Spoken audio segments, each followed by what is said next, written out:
Hello once again, everyone. Thanks for tuning in to another edition of AIW's The Card is Going to Change. Before we get into this week's episode, we of course want to give a shout out to our sponsors that help us bring the show to you for free each and every week on whichever platform you choose to listen. Thanks to Pollyanna DIY.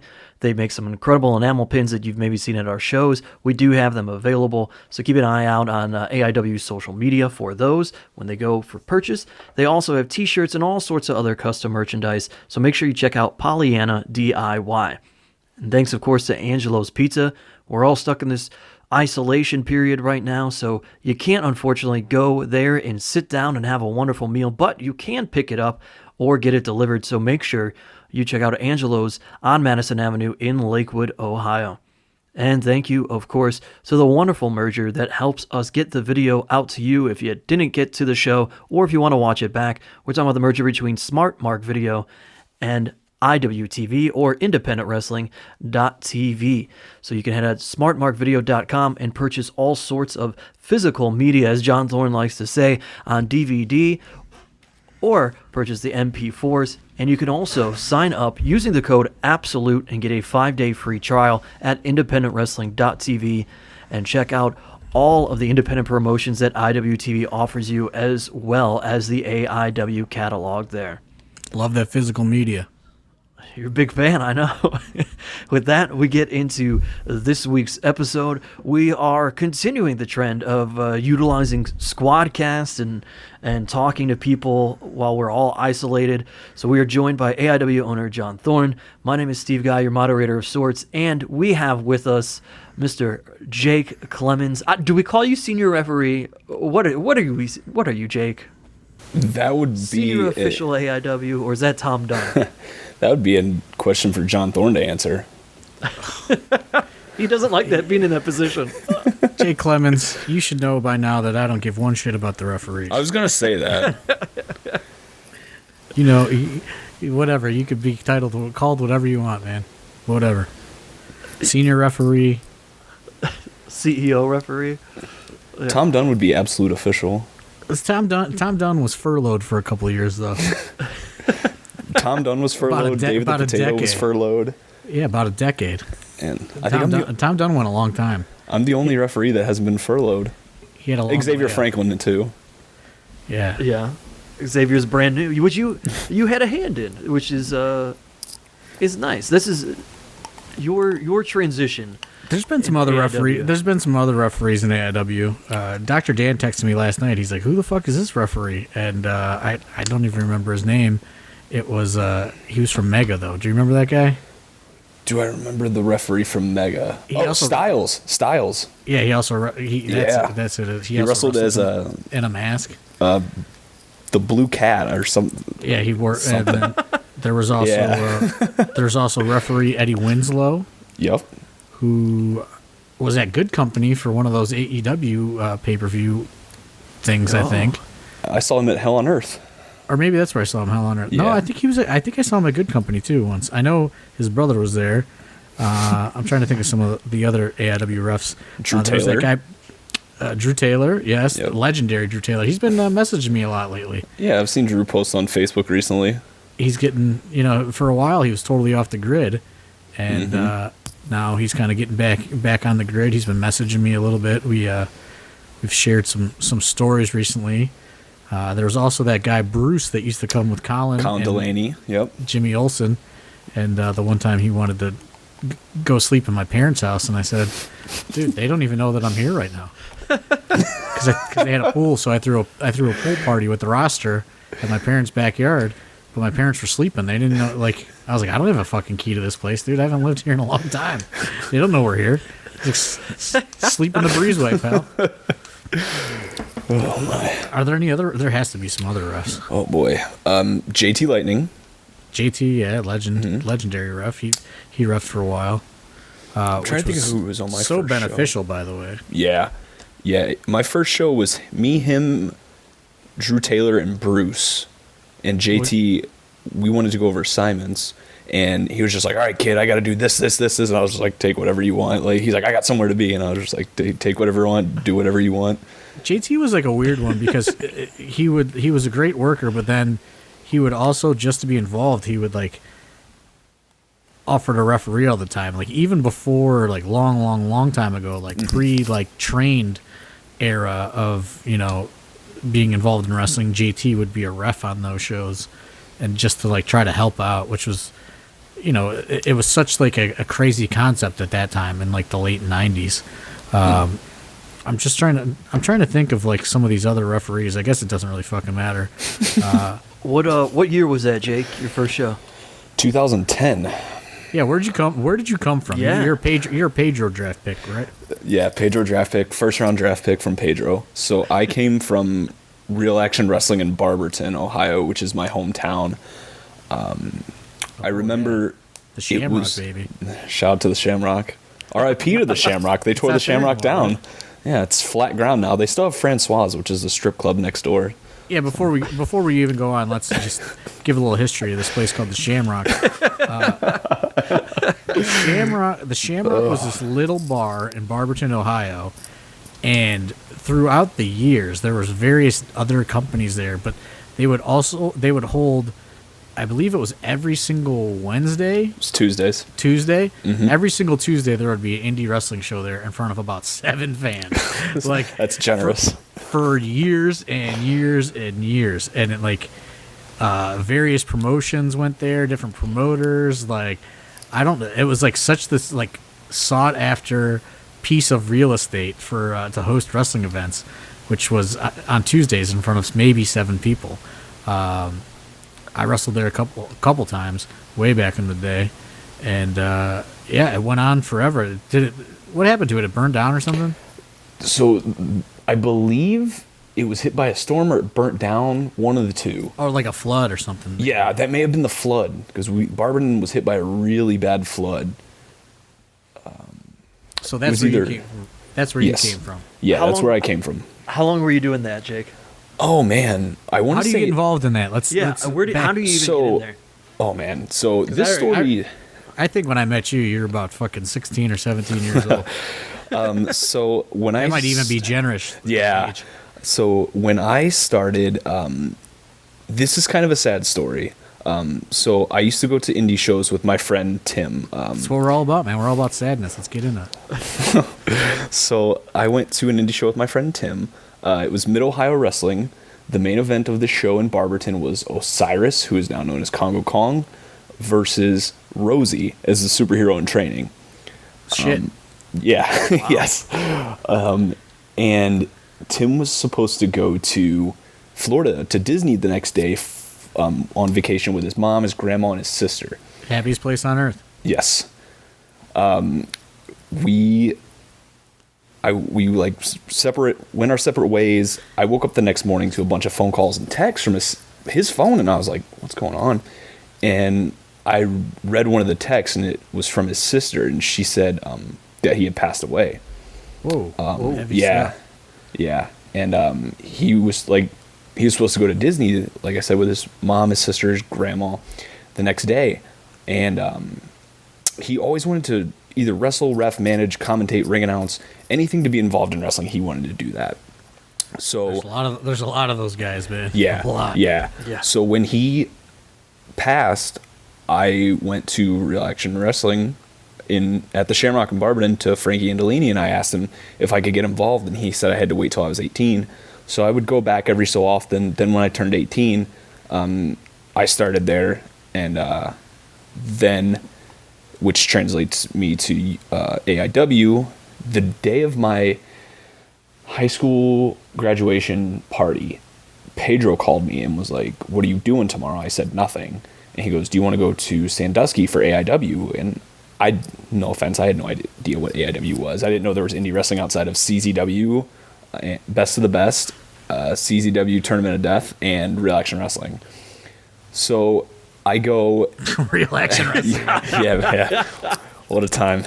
I didn't know there was independent What a wrestling. list. What a list thing that has 7 people. Yeah. So... well, I'm sure he wasn't too impressed with AIW considering what happens on this show. But. So, which it's a funny story. So, I tell my parents, because I'm still 18 at the time. I'm 18, but I still tell them because I'm living with them. I said, "Hey, Pedro called me. He wants to go to Sandusky tomorrow. This older man is going to take Yeah. 2.5 hours away. Yeah. So we go to Sandusky. We do the show. The day after the show, we'll talk about the show here in a minute. The day after the show was my high school graduation. So that was, and at that show, I like messaged Pedro the next day, and I was like, I don't know if I want to do this. Like that show had less people than the Shamrock. That was rough. That was one of the few ever bought straight up shows ever in AIW history. From dusk till dawn. It was never released on DVD. I don't think it was only released on YouTube, like split up in intense TV episodes. And boy, what I know we've talked about it on the podcast, but for those people that haven't gone back and listened, basically the situation was this concert club in Sandusky, Ohio, said we're going to give you guys X amount of dollars to come do a show on this date, and we said okay, cool. We made some promotional materials for them. We dropped them off, and all we were expected to do was show up, get paid, and put on a show. We were just getting a flat fee. They would keep all of the money at the door, whatever, beer money, everything. And what nobody took into consideration is Sandusky is a pretty small town. It's like kind of like a vacation town. Cedar Point is there, and there's like a lot of like cottage places, and it's like not a lot of like residents outside of Papa Pepperoni, I don't think, reside in Sandusky on a full-time basis. Well, this little small vacation town happened to be hosting a Motley Crue concert and the very same night as the AIW show in like a gigantic self-made like concert facility for Ohio Bike Week, which is a gigantic motorcycle festival that goes on up there. We had no idea about this because we're not from the Sandusky area. And you would think if you were a concert promoter, you would not be trying to, whether you love or hate Motley Crue, they are going to draw a much larger crowd than Absolute Intense Wrestling in 2010. This guy thought differently. He thought that we would give Motley Crue a run for their money, apparently. And that was not the case. There was about 10 people in the crowd, in which the guy forgot to even charge those 10 people.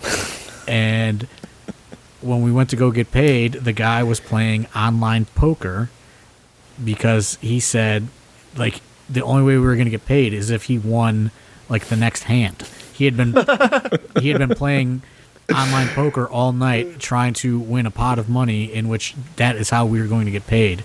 And he had cash on hand, but, like, that was all the cash he had to his name. So it was like he was gambling. I don't know what the fuck was...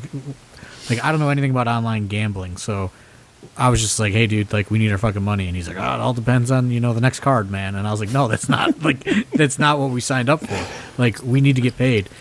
And I believe it was, like, me and Biggins and Drew Cordero was there. And, like, we were all... Because Drew Cordero kind of, like, set this deal up for us because he, at one time, also did reside in Sandusky, Ohio, much like Papa Pepperoni.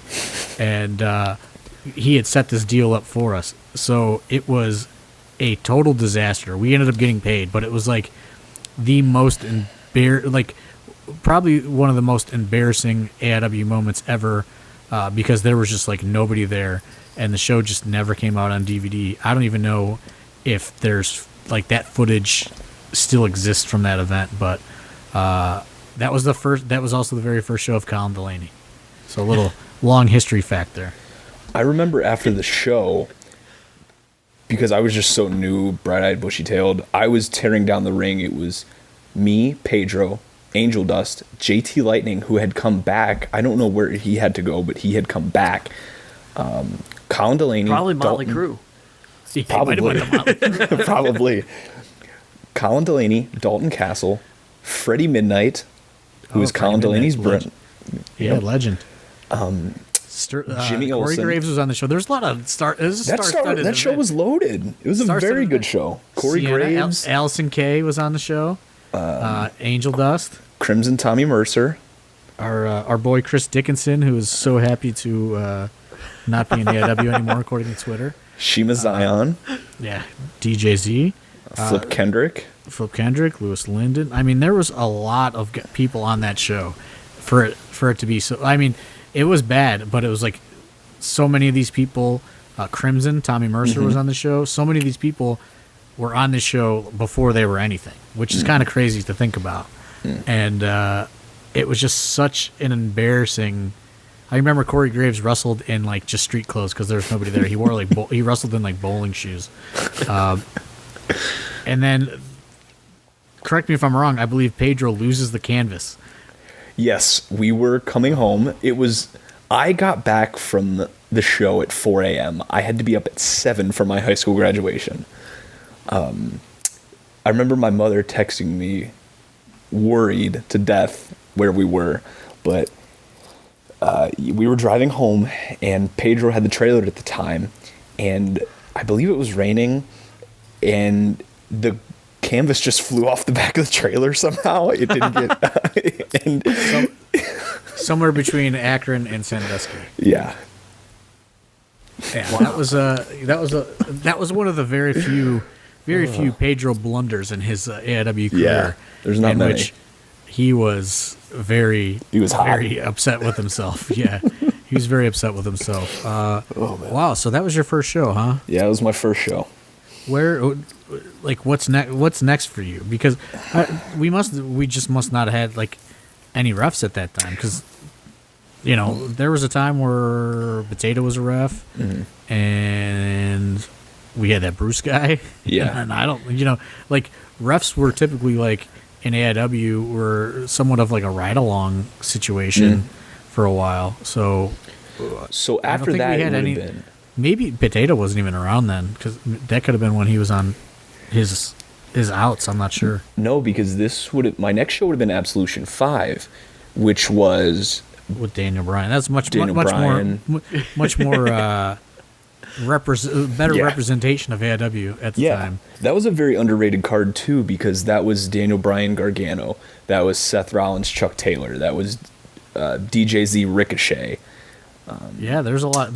John Moxley was on that show. No, I don't believe Moxley was on. Oh no, that he was on Absolution 4. Yeah, 4. That was a very loaded show. That was my second show, and when I texted Pedro about not coming back, he's like, "Just trust me. Wait till the announcement tonight." And I was like, "What's the announcement tonight gonna be?" Because I was like, I didn't know anything at the time. And then he's like, "Get on Facebook at like 8 p.m. or whatever." So I was like, "All right." So I refreshed Facebook, and then bam, props up the Danielson graphic for Absolution 5, and I just go, okay, I think I'll stick around. But I think that was a badass poster. That was a great poster. It was like his face all bloody. Yep. That's how I believe I stuck around, because I think I just asked Biggins. I was like, "Hey, if you need me on future shows, I can write up with Pedro." And he just goes, "Yeah, sure, whatever." Yeah. I mean, it sounds bad, but like the refs were always like, especially in that time, because you have to kind of lay the landscape. That is when Cleveland is in just like the thick of indie wrestling wars in Cleveland. You have so many different companies fighting over the same little bit of territory. So like we just had so many other things that we were dealing with on top of, like right around this time it transitions to just me and Biggins. So there was just a lot going on, and like you'd be trying to compete with the lineups and the shows and getting talent and worrying about money, and then it's like, oh shit, we forgot to book a ref, and like I think once you came along, it was kind of like, okay, well, we'll at least have one all the time. What do you remember what your matches were on that card, Jake? Which card? On Abso 5. Abso 5, I would have had the team of Alpha Beta Duke and John Thorne versus Blackballed. Which I did something so stupid in that match that nobody gave one fuck about, and it was the dumbest idea I ever had. Is I had Sean Blaze like Sabu me, but not with a chair, like with a giant 40-pound spool of barbed wire, and like it hurt so bad, and it was so heavy. And like it did not register with one person. I was like, this is the fucking dumbest thing I ever did in my life. I actually just put up the card, and I remembered the matches I had. So here were the matches I had for that event. Okay. I had the Tag Team Gauntlet #1 contendership match. Colin and Jimmy Olsen versus the Banana Brigade of Dalton Castle and Freddie Midnight versus the underrated team. Versus the Jack of Love, Chess Flexor and Jack Verville. Another underrated team. Versus Marion Fontaine and Super Oprah. Another underrated team. Yeah. Versus Chase Burnett and Zane Silver. They're pretty good too. The opening match went 21 minutes. It was a gauntlet. It was a gauntlet match. The second match I had would have been the 8-man tag between the Latin Crime Syndicate and the Pleather Platoon of Ben Fruth, Corey Winters, Hobo Joe, and Dave the Potato. So the potato There was it still is. around in this time. Then there was wasn't the 6-man. Then I had, which was probably a match that I should not have been in the ring with at the time, which was Shima Zion, now known as DJ Z, versus Ricochet. Hey, Which- you gotta learn somehow, right? Yeah, which I think is one of the most underrated matches in the company history.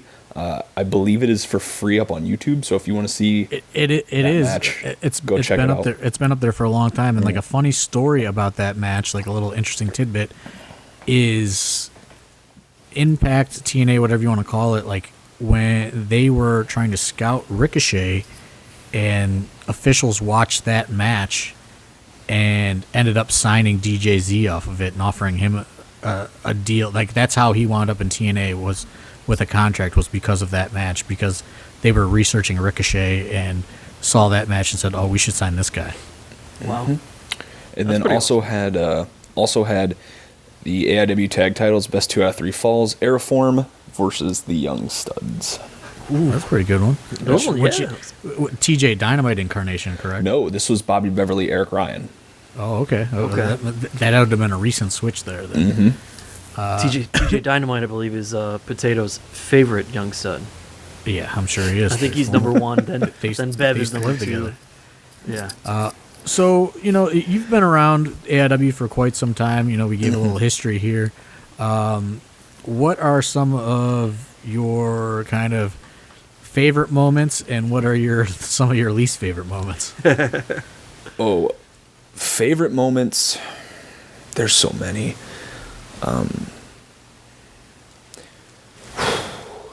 I would have to think. Probably, it's been mentioned before, but the DJZ Ricochet match, like I said, that was, I think that made By me being like, mentioned before, you mean 2 minutes ago? 2 minutes ago. yeah, yes. That match to me at the time, that like made me open my eyes and was like, oh, okay, like I need to step my game up, and this is what wrestling should be. You kind of realized that it was more than just standing in the ring in a striped shirt. Yeah, exactly. Yeah. Yeah. I mean, you've been around for a lot of stuff. It doesn't have to be like a Yeah. match or anything. But like, No, what are just- just some of your fondest memories? Yeah. The Turner's Hall era, because I got to do a match in there that, if you're a Cleveland wrestling fan, it should be the pinnacle match for you, which would be Matt Cross and Josh Prohibition, because that's the building that is like synonymous with Cleveland wrestling. Those are the wrestlers that are synonymous with Cleveland wrestling, and to like share the ring where they trained with them was just like, I think to me, the ultimate honor And as a Cleveland wrestling fan. what's crazy is, I was thinking about this the other day because, I've been working on a lot of stuff for the AIW Patreon, and I've been, I've acquired some Cleveland All Pro VHS tapes, and I've been trying to pull stuff off of them, and like, we really built Turner's Hall up with this mystique, which was somewhat fabricated in a sense, because a lot of the most epic Cleveland All Pro stuff happened pre-Turner's Hall, and the West Park Party Center is actually probably a more historical Cleveland wrestling building, but nobody talks about it. Because I've been putting in these Cleveland All Pro VHS tapes, and there's just all these wild shows and wild lineups from Cleveland All Pro at the West Park Party Center. And that's where I would go see Cleveland All Pro at when I was a fan, when I was like 14 years old. And it's kind of funny how when JT moved to Turner's Hall in the early 2000s, how and then he wasn't there for that long. It was just like his full-time spot for a couple of years. And when we got into Turner's Hall, we really gave that place a mystique and like marketed it. And now that I'm kind of going back and going through the actual history of Cleveland wrestling, I think the West Park Party Center is a more iconic building. But it's also small, and there's not a lot of parking, and it's very expensive to rent.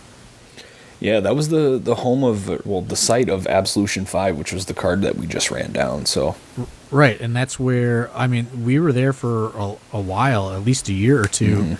And it's just interesting, you know, some of these buildings and some of the history in Cleveland wrestling that so many people don't even know exists, because a lot of that footage was lost. Now, you really enjoyed the Turner's Hall era and doing that Josh and Matt match. At what point does this go from like, because I noticed it, I don't know when it happened, but you went from like being like Goofy Jake the ref to referee Jake Clemons, if that makes sense. Like, no, that makes sense. Yeah. When does it kind of sink in for you? Oh, when it sunk in for me was when I went through the period at AIW where I was the only ref.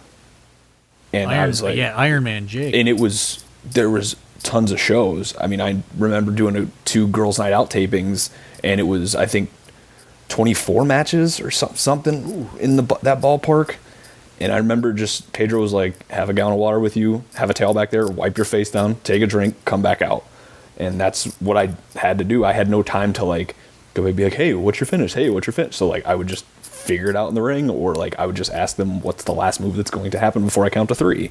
So I didn't have much time for 2013? This would have been 2013, 2014. So I was only 3 years in at that time. There was a little while where we were doing double-header G&O tapings to kind of get more out of it and make it more worth it. Yeah, I think that's when it happened, where I was like, okay, I got to take this more seriously. And then when I met Jason Ayers was probably the moment that I was like, okay, I think I can do something with this. How do you guys kind of when's cross that paths? That would have been through Twitter. I put up a tweet. I can't remember what it was, but he didn't even follow me at the time. I think somebody retweeted it and he saw it on his timeline. Then he direct messaged me and was like, basically, I was just saying I wanted to referee a lot of matches, and he just explained the difference between quality and quantity. And that's kind of when it started clicking. I'm like, okay, because I was trying to get out and get all the experience in the world, and every weekend I wanted something. And then I'm like, okay, I don't need to do this show in whatever city, Ohio, in front of 25 people for $25. Well, I think, I think that's somewhat of a contradiction, because it really depends on where you're at, skill-wise, level-wise, because, if you weren't doing those 24-match Ironman sessions, you probably wouldn't have had as many reps in, you know what I mean? So I definitely think that, I get what you're saying, and I have a similar kind of talk that I give to the AIW students a lot, which is you have to get your reps in, but also you don't have to kill yourself in front of those, 20 fans and, wherever, West Virginia or Southern Ohio or wherever, and I think that there's just like almost like a contradiction there, because you do want to wrestle or you do want to ref as much as possible, and you need to work in front of those fans, but also you have to save your body and you have to save your miles, and you're just you can lose your patience much quicker doing that route. So it's really a double-edged sword, and it is a fine line for guys to walk. But I will say, I think, if you did not have that solid home base, it would have been hard for you to get those reps in. Yeah, and it's all basically just thanks to Pedro. If he wouldn't have taken a chance on me, he saw something in me and was like, oh, he can potentially do something. So everything I've ever done is just thanks to him. And one cool thing I've always done, again, thanks to him, I lost my first 2 years, but I've kept a log of every single match I've ever refereed. Everything. It's on my iPhone notes. Like, it saves with my cloud. Once I get done with the year, I email it to myself. But before the quarantine, before coronavirus, COVID-19, in 10 years, I've done 1,047 matches. I mean, that's a crazy. lot. Yeah. And 2013 was my peak year at 299. I think, like, I do think that's cool, especially, like, I don't know, I can't think of who did it.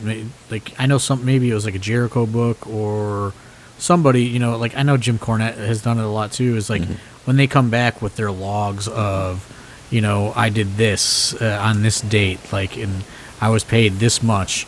I think that's just cool for, like, records down the line for if a guy's going to write a book or, just to have it, just to show your journey. Keeping a log, I think, is very helpful. It's cool because I can type in any person's name and see what year. Like, it gives me the year, the match number, and who they wrestled. So, like, I typed in your name, for example. The first one that popped up, 2013, John Thorne versus Haley Hatred, or 2012. And then that was followed by AR Fox and ACH.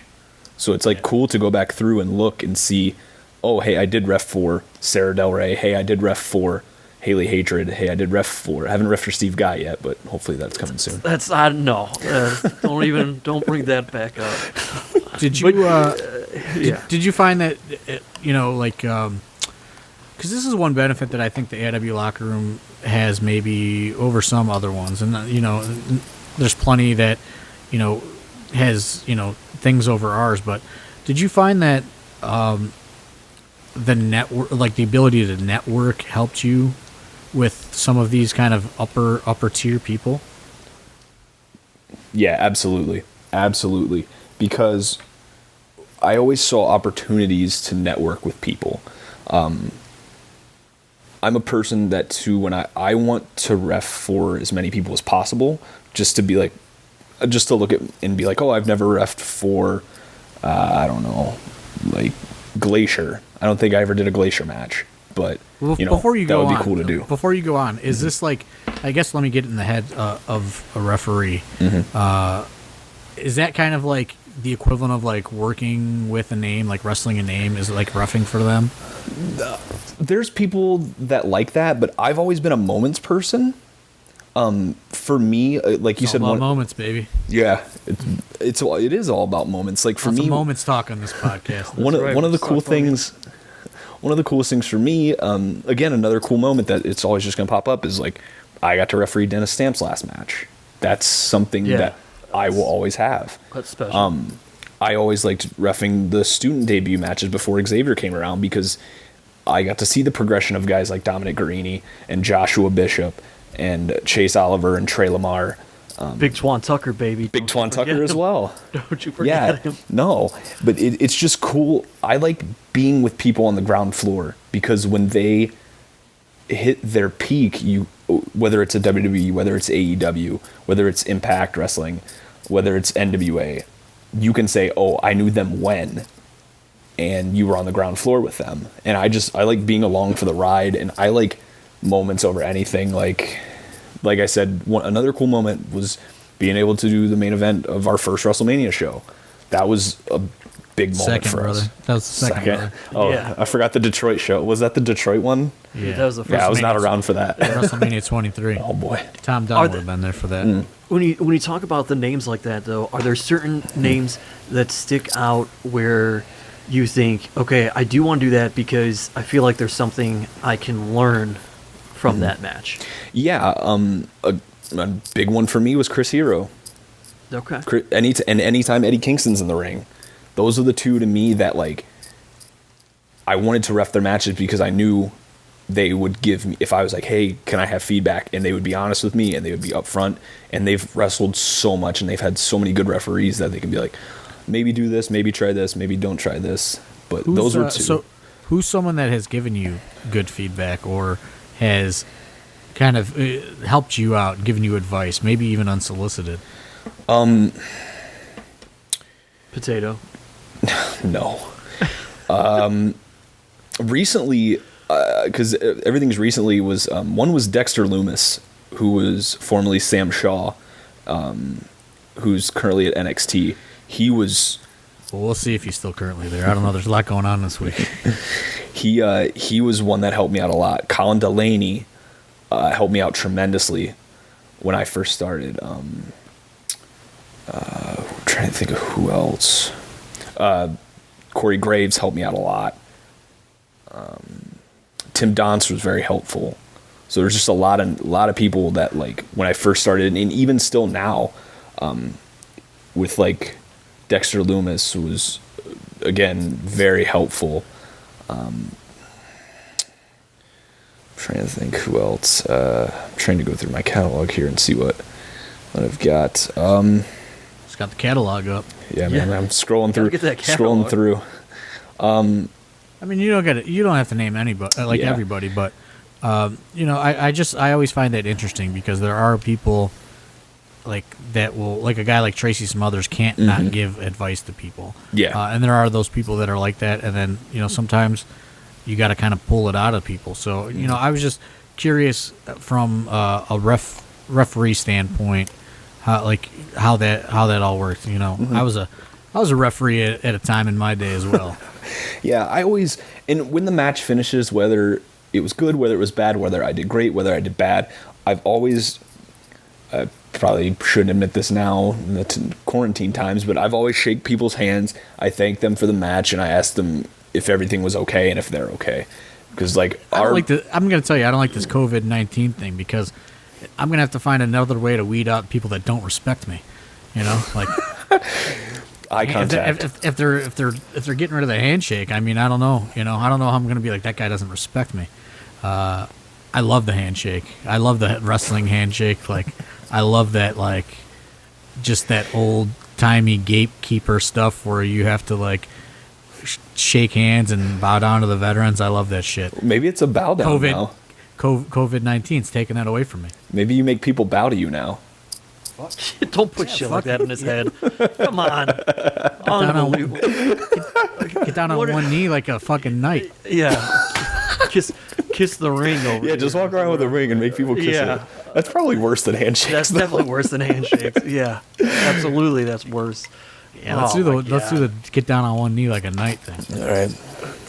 Motherfuckers. You heard it here first. Get it together, Jake. Yeah, so obviously, things are ever evolving in wrestling. What's the Jake Clemons plan? Like, what are you trying to do? What I'm trying to do is just continue improving, continue helping Xavier. Because so let's touch on that. We didn't really talk a lot about that.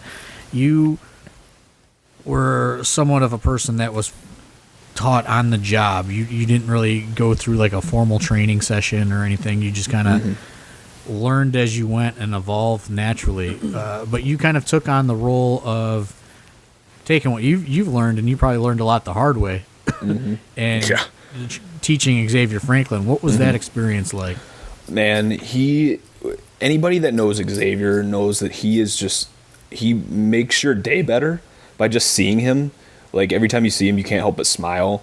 And happiest guy on earth, man. Yeah. Happiest guy on earth. And when he just loves being around wrestling, and we get caught up in the drama and we get caught up in the politics of wrestling, and he's somebody that just doesn't, I won't say he doesn't care about it, but it doesn't matter to him. He's just there. He wants to have fun. He wants to try to make a living from it. He wants to do his best. He wants to learn. He's never... One phrase I hate, and I've used it before, is if I'm giving advice to somebody and they say, yeah, but, I mentally check out of the conversation when I hear yeah, but. He has never, ever used that with me. He's like like an athlete, like in Cleveland. Okay, Francisco Lindor for his first few years and stuff, or like a Jose Ramirez, and these are guys where people would watch them and then you'd hear them in interviews. They're the kind of guys where it's like, guys, we get to play baseball every day. Yep. Like, that's Xavier. He's like, we get to be involved in wrestling. Isn't this cool? And he doesn't lose track. I will say though, I do like the, I guess, fatherly like nature or whatever you want to call it.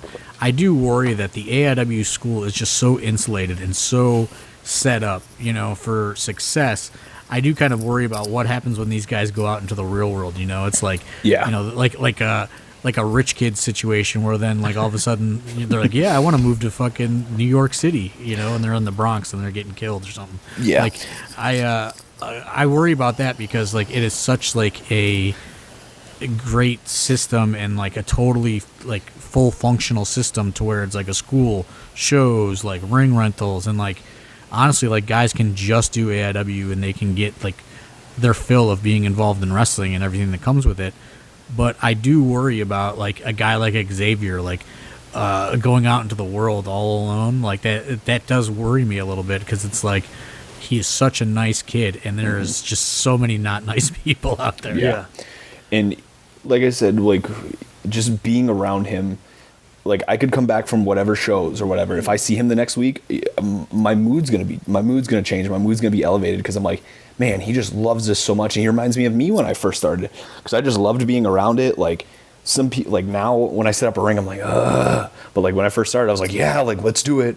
And he's that way still, and he works so hard, and he improves so fast, and he wanted to be a wrestler, but he came to me and just said, hey man, I think I want to ref. And I was just like, I'm like, okay, like just let me know when I have to be there. And like you said, the school sets them up for success, and that's a testament to you. That's a testament to Dom and Dan and Josh Prohibition, and just how lucky these kids are to have so many good wrestlers within, if they live in Cleveland, within a 5-mile radius of them. Yeah. Well, and also, just all the veterans and stuff. And I do think that that is the one thing that kind of puts my mind at ease for when guys are kind of out traveling the roads and stuff, is they do assume some older brother type figures in the AIW locker room that will hopefully look out for them, if they see them in, Indiana or somewhere, they're on the same show. I do think that is a benefit for a lot of these students because it is a crazy, scary world out there. If you're a brand new independent pro wrestler, I mean, it's like it can be overwhelming, and you don't know what to do and what's the right stuff to do and what's the wrong stuff to do. And I think that it is good for them to be coming through AIW and meeting people. Xavier is just like, honestly, I don't think enough good things could be said about that kid. No. Yeah. What is that like, Jake, then? So he comes to you, he says that, and all of a sudden, now, Jake Clemons, you take on a brand new role, right? Yeah. Now you're a teacher. Yeah, it was exciting because, like, I liked teaching because my background, I played basketball, I played baseball, and then I was actually a percussionist. I was a drummer for 4 years in high school, and I was section leader for 2 years, so I liked teaching, and I liked being able to like see the progression of people from when they start to when I won't see them anymore. When he came to me, I was just like, oh man, this is cool. Like, I can take everything I've learned from the best of the best and give it to him directly. Because there was times where people would come to me and ask for advice, and I'm like, I'll give them the advice, but do I want to give them my whole hand? If that makes sense. Because there's less referees out there than there are wrestlers. And I don't know everybody's goals, but I know what my goals are. And if I give them my whole hand, they could use my here own you go. Here advice comes the against cutthroat part of wrestling. Here it is. Yeah, see, where's Xavier? Can we add Xavier to this squadcast? Don't pass me up, pal. Yeah, ref cutthroat. It's cutthroat, man. It is. It's cutthroat out there. He doesn't want to give Xavier all his knowledge. I'm giving him my full. He's got the full hand. He's got the full deck. Jake Clemons about to be in Xavier's ear here. Count him out. Hey now, ring the bell. You should have known better. Those are dark times. Never been more mad at you. Steve Guy always likes to bring that up, but I made my mistake. I apologize for it. Well, the only reason I ever do that is because I'm like, that's the one instance where Potato gets so much shit, and I'm like, you know what, guys, this one's right. Not on him. He was right, and I was wrong. That was like, he gets a lot of crap for that, and I'm just like, I'm in the back. I'll never forget this because Duke brings it up every time too, and he just looked at me And the look on my face, he's like, you just turned ghostly white and go, oh crap. I was furious. John was so angry. Oh yeah, that's why I kind of avoided John for the rest of the evening. That was the first headset show. That was the first headset show. After me begging to use them for so long, and I'm just like, oh, here we go. This is You couldn't tell that first Fucking show. ref heat, man. The ref fucking heat. Like, it's unbelievable the ref politics that go on. That first show, it was hard to differentiate whose voice was whose, because we just weren't used to it. It's a fucking walkie-talkie. You can't really tell people's voices, like especially with all the other outside noise going on and stuff. Yeah. Oh, furious. Yeah. But that little flubber at the beginning of the walkie-talkie era made up for. I think they've paid for themselves. It's definitely helped out a lot. And it's given guys like Xavier and other students, like, they've been able to step in and try producing, and which is it's just another thing to learn while you're on the job. Yeah. It's also a lot of fun moments with the more fun radio moments that people don't get to hear or see. Yeah. Play there's a lot of good ones. Oh man, Traxler gets yelled at. I remember when Bishop and Justice went off the balcony, and I forget who it was. I think you were down there, Steve, and I was like, are they okay? And between the 6 seconds that it took for you to probably hit the button and say, they're okay, was the longest moment of my entire life. Because I'm just like, are they okay? And then I just hear this. And it was like that, and I'm like, oh my God. I'm like, they're not okay because he's not responding, but like, you got on right away, and they're like, they're fine. But that was probably the scariest moment, but there's been a lot of good ones. Most of them just involve people yelling at Traxler to play the music. Play the music or cut the music, one of the two. It's not always his fault. It's so loud. No. But the one time I just kept shouting, it was that cash in. I'm seeing people Steve leave. got was hot that day. People are leaving, and I'm like, man, cue them, play Fonzie's music, fucking play the music. Yeah, I was posting that in the Discord chat. Oh man, that was so funny. Oh, like, man. Dude, we're gonna have an empty arena. I was freaking out. I don't think I was on a headset. No, at that show because one broke, and I was like, "What the fuck is taking so long?" Man. I was. Play the fucking music. Forever. That took forever. I was losing my mind, and I'm like, "Fucking play the music, you guys." I was sitting up top on the track just cracking up laughing. Oh man, that was so... I had to turn it down because I remember it was so loud and everybody was standing around me, and Levi Everett looks over at me and just gives me this like disgusted look, and as I'm just like quietly trying to turn you down from using profanity and yelling at Traxler. That's the only time I really yelled at him. Oh man, you were so mad. Hard. That was, that was an important moment. Yeah. It's about the moments. Yep. And, I didn't, But now we have it set up, which is funny because then I forget. People don't realize that I do some producing while standing in the ring. if you watch it carefully. And now... because Traxler can't see what's happening in the ring, so now I have to cue him on when to stop and start the next person's music, and every once in a while... Only when the monitor's not working, which is every other show it seems. Yeah. Well, now people are going to be looking for when we pass time cues and stuff. That's going to be the best part. Well, people looking for you to do this with your lapel. I don't know, I'm doing this because it's audio, but to grab your lapel. I don't think people care that much. They just...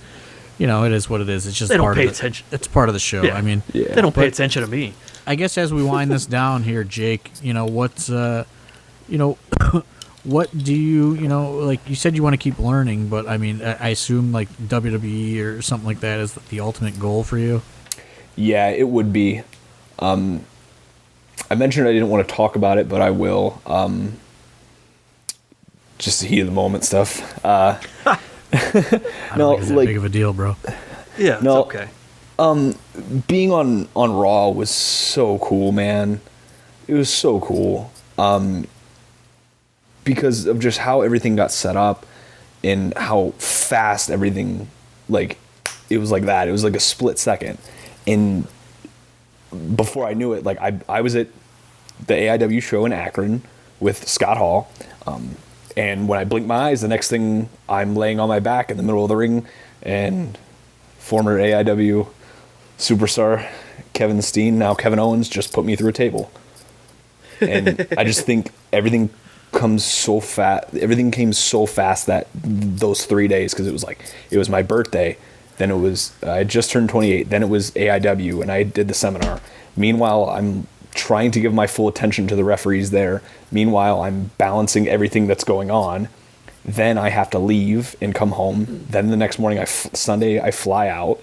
Monday, that could wind up being the last AIW show of all time. You never know what's going to happen with COVID-19. That's the last show that we ever did. And it was just, everything came so fast, and like, it was cool because once I got down to the ring, I like wiped my feet, and then I just took a moment and just looked around, because I was like, I may never do this again in my life. And if I don't, then this is it. I mean, that's a good way to look at it, because I mean, most people don't do it again, you know. So yeah. And I think the cool thing too was the way the show was structured was, all I had known previously was that I was just going to get beat up, and I'm like, okay, whatever. I didn't know I was going to have an additional match, and so the cool thing was which when I saw you, because I got kind of tipped off. You know, I got some sources outside of you. You're being real kayfabe with me, but I got tipped off on the whole thing. And when I saw you ref another match, I thought, oh, like, this is pretty interesting, because they're just putting him out there like he's a regular referee. Yeah, which was smart. Yeah, and for them to have that trust in me was incredible, because they've never seen me work. So, I mean, them just having that trust in me was very cool. Also, the fact that when I did that when I went to go out for that match, I was drinking water all day, and when I got in the ring and wiped my feet and looked around, I had instant cotton mouth. Instant. So they're in my head. You can't help that, you know. Whew. Ricochet makes his entrance, whatever, and I'm just standing there, and then match happens, whatever. I get to the back, and I go to my phone, and it's just like everybody's like, my phone was going nuts, and I'm like, meanwhile, underneath my ref shirt, I had the Rollins shirt on, and I was like, just wait, because it's gonna get 10 times better, and it did. And like that was the first time I ever took a power bomb. It was the first time I ever took a table, and it was just like, hey, obviously, hey. That's that's a unique situation, I think, for you. That's very cool as we talk about the evolution of it, because we started this podcast, and one of the first AIW matches that you did that was of note involved Ricochet, and now here you guys both are at the full top circle, of the game, you're doing that, and then you've refed matches with a Tyler Black. And Kevin Steen, who are now, and then here you are with Seth Rollins, Kevin Owens. And I mean, just think about it. You know, like I made the joke that could be the last AIW show ever. Like, just think about when a Monday Night Raw is going to be that full again. You know what I mean? Like with all those people, it's kind of crazy, dude. It was just another cool thing for me was just like when I took the stunner and the power bomb, I just kept my eyes open, because I'm like, man, I want to see what's going on. Like, because normally people would close their eyes and just wait, and I'm like, no, man. I was like, I want to see what's going on. Like, I'm a huge hockey fan, and like the Winnipeg Jets play where we were in Winnipeg, and I'm like, oh, this is cool. Like, when this isn't Raw, I'm like, oh, the Winnipeg Jets play here. Like, it was just cool, because I'm like, you know, it was so like the day, like it was such a stressful time, but like I'm so thankful for it. And like that's a lot of people, like it goes back to the networking question. You have to network with people, and like you have to treat everybody the same. This is something my dad told me in high school. Like, you never know, treat everybody equal, because you never know the person that everybody's a jerk to. And I'll use him as an example because I love him. Potato. If everybody's a jerk to him, if he makes it one day, when he makes it one day, he's going to remember the people that were nice to him. Yeah. You know, that's kind of funny. Like, you know, you said bringing it full circle, but so that Scott Hall weekend, you know, like Zach Thomas drove him around. He had another booking and was was driving him around, and he went like him and some of the other kids. They all went out to eat, and like every time they went out to eat throughout the weekend, Scott Hall picked up the entire bill. And you know, I thanked him for that, and he said, "Hey, man," he's like, Kurt Hennig taught me you always be nice to the young guys because you never know which one of the young guys could wind up to be the next Hulk Hogan. And he's like, if they make it, they'll remember that I was good to them. Exactly. And, I thought that was pretty interesting, especially from a guy like Scott Hall who has very kind of mixed reviews, I guess, or mixed opinions about him. The fact that, these kids, like Eric Taylor and Chuck Stone are barely a year, not even a year, out of wrestling school at this time. And he's buying them lunch and buying them dinner. Yeah. Zach Thomas, same thing. And just to be a nice guy. And he said, I always take care of the young guys when I can take care of them because you never know. They might wind up being somebody very important one day, and they'll say, that Scott Hall guy, he's all right. He's not that bad. And I thought that was pretty awesome. Just a guy who's made it and made millions of dollars, over, and could have came in and just been a dickhead, just chose not to be. Yeah.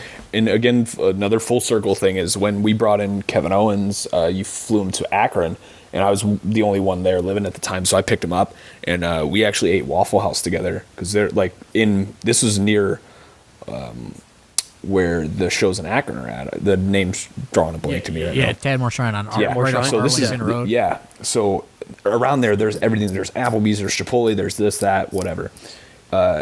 And he's like, can we get somewhere to eat? And I was like, yeah. And he just looks and he goes, Waffle House. I'm like, okay. So I was able to sit with him and pick his brain and eat Waffle House with him. And he took care of me at Waffle House. And I think he's another person. I don't know.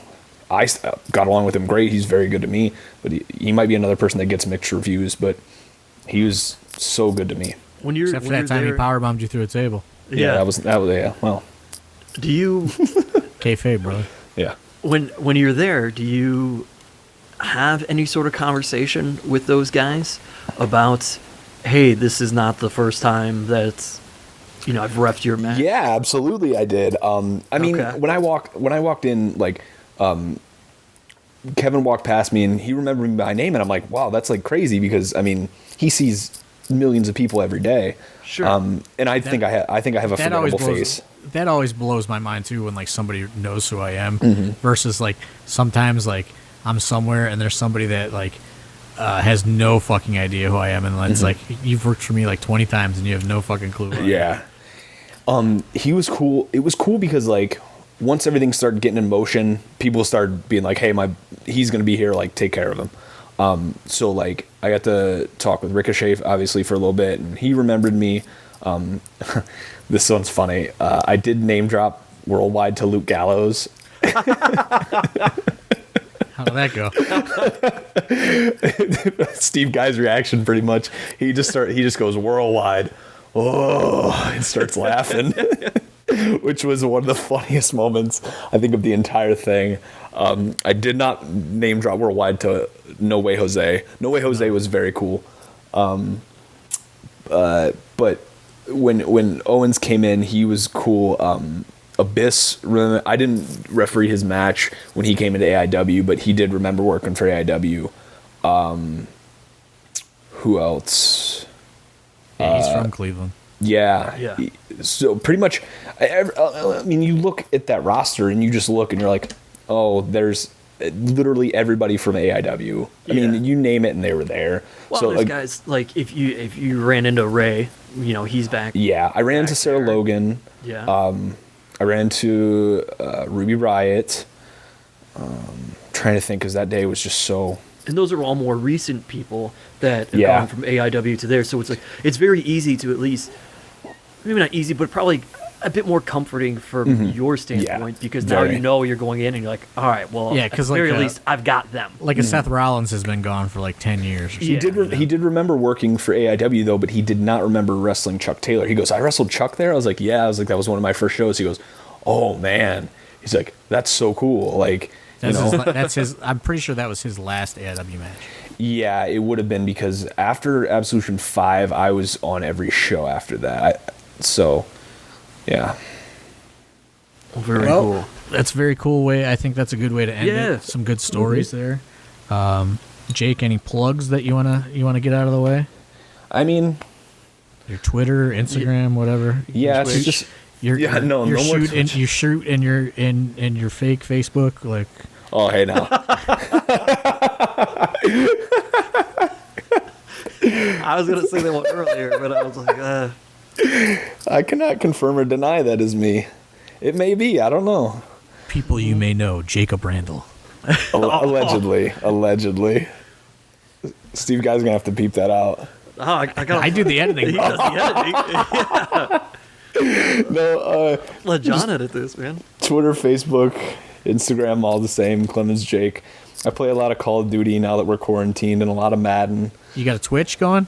No, I stopped doing Twitch. It just got it got so exhausting. It sounds stupid to sit there and be like, oh, well, playing video games for 4 hours a day and talking to yourself is exhausting, but it gets exhausting. Well, Good to know. there you have it. Man. Well, there you have it. Well, thanks for joining us, man. Appreciate it. Yeah, had a thank good you. time, and I'm sure we can go on, and maybe we will again sometime. But folks, thanks for tuning in. Thanks for listening. For John Thorne and Jake Clemons, my name is Steve Guy. We'll talk to you next week right here on AIW's The Card is Going to Change.